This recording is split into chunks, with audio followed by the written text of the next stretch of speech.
Every Sunday, we have car enthusiasts gather here for a cup of coffee and talk with one another about their pristine vintage cars while displaying them for anyone to enjoy, exhibiting their proudest work and passion built on nostalgia for their hobby.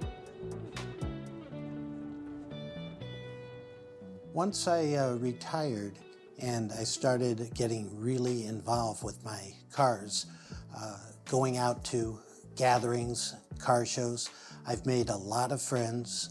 We do a lot of things together. We have the same common interests, the cars, and it's been a lot of fun getting to know these people. I've been retired now for 11 years, and not only do I go out on weekends with them, but a lot of the guys are retired, and we go out on the middle of the week. We'll take a drive through some canyons out to Oxnard. We have a favorite restaurant out there. We have lunch together and drive along the Coast Highway coming back. So the car hobby has really started that going for me. The 1932 Packard Model 900 Light 8, or nicknamed the Shovel Nose, is a two-door, long, low-open car with a folding top. The body is dark burgundy with a straight 8-cylinder engine at about 110 horsepower. About 8,000 of these were produced within the U.S. I have breakfast with a group of friends, and one of them was a classic car guy, and actually he's the guy I bought this car from. And he told me about a car show on Sunday mornings. And so a bunch of us went over there and got interested in classic cars. And I've always been a car guy, so it was kind of an easy push, you know. I wouldn't say that the car community gave me something I couldn't find anywhere else, but it defined, you know, there's a lot of groups in the community, and there's guys that like, you know, vintage cars, there's guys that like modified cars, there's guys that like original OEM cars. So, you know, within that group, yeah, and I think finding a whole group like that was very fortuitous for me, and that got me into wanting to get a classic car and redo it. No automaker is more recognizable with a single design than the Studebaker due to its 1951 bullet nose style body. It has a pastel green color complementing the body and carries a modern V8 engine with 120 horsepower. Only 2,000 of these models were produced in the US. A lot of my friends are very involved with working on their cars. I've never been that mechanically inclined, but the fun is being able to talk to people. When I have the car out, people come up to me, talk to me about it, and it's just fun getting to know people and dealing with it.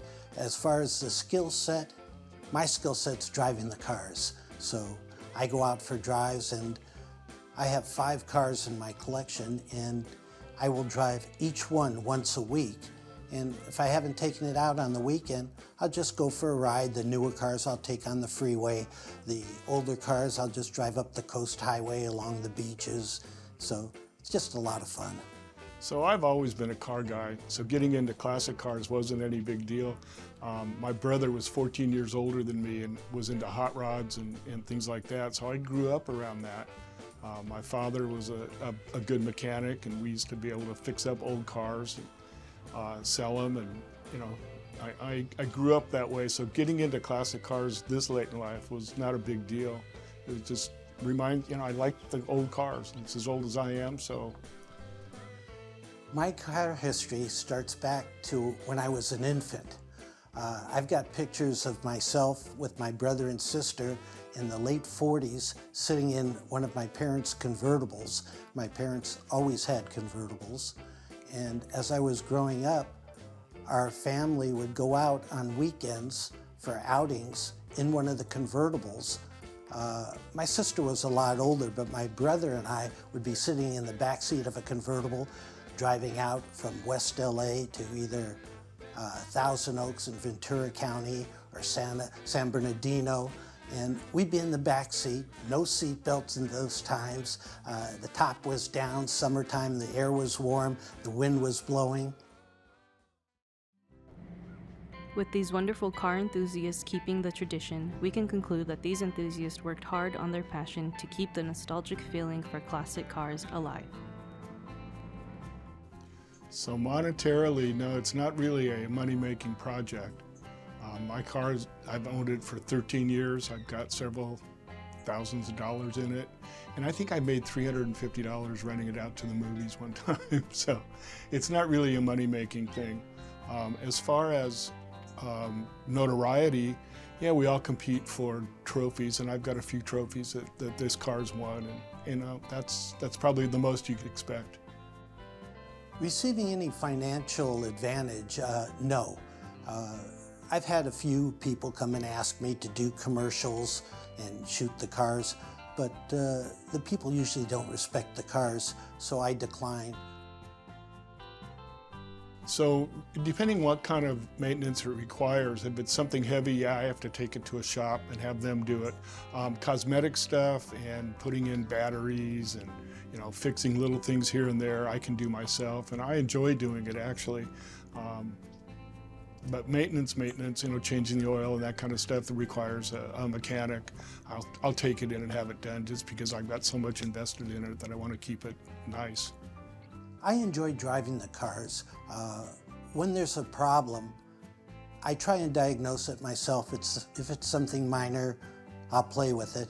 But most things, I'll take it to my mechanic and let them handle it. I had 3 mechanics, but as time goes by, people get older. I'm down to 1 mechanic now, and he handles the cars for me.